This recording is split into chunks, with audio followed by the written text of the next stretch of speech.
Guys, it's 6:15 in the morning and I'm in my underground parking garage and I'm about to leave to a tennis tournament where my player is going to play. And today we're going to talk about a tournament day routine. So working with players over and over again, I keep facing the same thing that many players are struggling to understand. What do they have to do on a tournament day, trying to really nail that tournament day routine, and what do they have to do before the match, during the match, and after the match. So we're going to talk about it today. Okay, so we're going to break it down in 3 phases. Phase number 1 is pre-match routine. It has to do with everything you do before the match. And then phase 2 is going to be your match. And then phase 3 is everything that happens after the match. So we'll start with number 1. So the number 1 thing you want to do is you want to make sure that you have a warm-up before your match. So what I mean by warm-up is that you have to actually go on court and play for any time between 20 minutes to 1 hour. Usually it's half an hour. And you play, you do your normal like mini tennis, ground strokes, volleys, overheads, serve, return. But you do that in order for you to have confidence, in order for you to have comfort that you already played that day, and it just makes your feel of the ball better. Like, it makes you more confident because you played that day.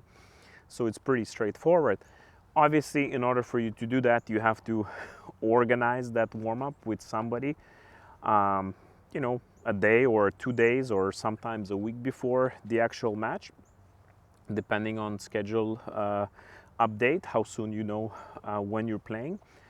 And in order for you actually to do that, you still have to do your physical warm-up before the match. I hope I don't have to explain you guys that.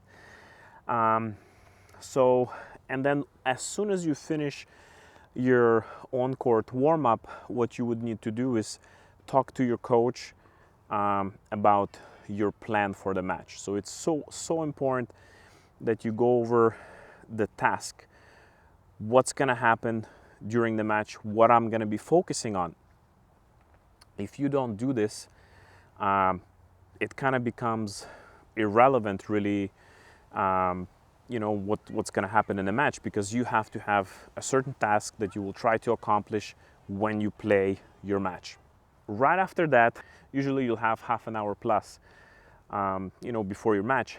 And in this time, the player actually spends some time on his own, on her own, and really thinks about what's gonna happen in the match. They think about, the plan, and they go over it in their head.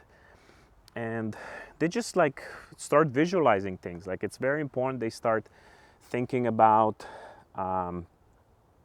what's going to happen in a match. It's like they're playing a match before the match even started. And it's very, very important, especially for junior tennis players, to understand this concept, I believe. And then as they do it, of course, as the match is getting closer, super important that they keep their body activated, right? We really want to make sure that they, everything that happened before didn't come to waste. They still have to re-warm up. If the time between the actual hit on the court and their match is a little bit longer than half an hour, they have to do a little bit of a warm-up again, maybe an express one, a shorter one, but a warm-up nonetheless. And they go and they play the match. And then during the match, it's so important that a player is doing the task. They're focusing on the task. I cannot stress enough how important it is to really make sure the player is staying on the task. It's absolutely paramount when you're playing. I know there's going to be multiple distractions, whether it's your opponent, whether it's score, whether it's whatever that is. You're going to find so many ways to get distracted, but it's so important as a player that you stay on that task, and that's how you get better, guys. This is the difference between players who are good and players who are not so good, players who are not improving as much. It's the fact that they're just not able to stay on that task throughout the match. And then once the match is over, there's few more things that are absolutely important that you guys are doing.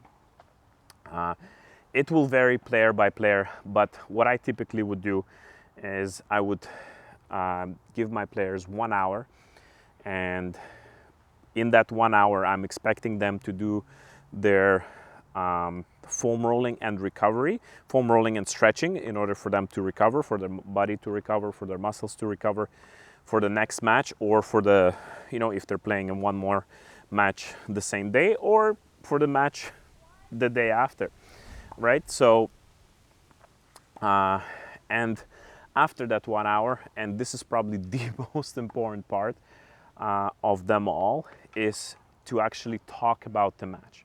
You have to have a conversation with your coach about the match. Otherwise, this whole day is gonna be wasted, right? It just doesn't make any sense for me. Like, if you play a match and you just bounce, you don't talk to your coach. Like, what is the benefit? What did you learn? Do you know what you did good? Do you know what you did maybe not so good? Do you know what you need to work on? You know, things like this are so important, because not only they, you know, show you the path of what can you do better next match if you're still in a tournament, and what can you do better when you come back to practice, to your academy, to your home base.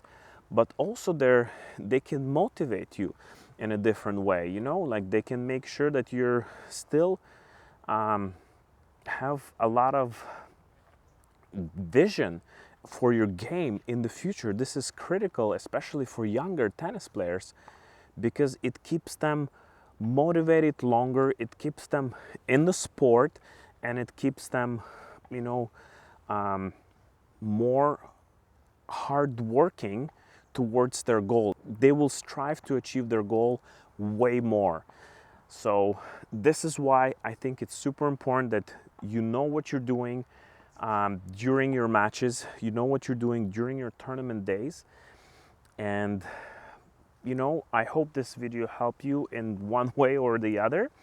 And if it did, I would appreciate if you guys leave a like, subscribe, because I will keep posting way more than I did in last year. And I hope that I will help more players and parents with videos like this. I appreciate it, guys, and I will see you later.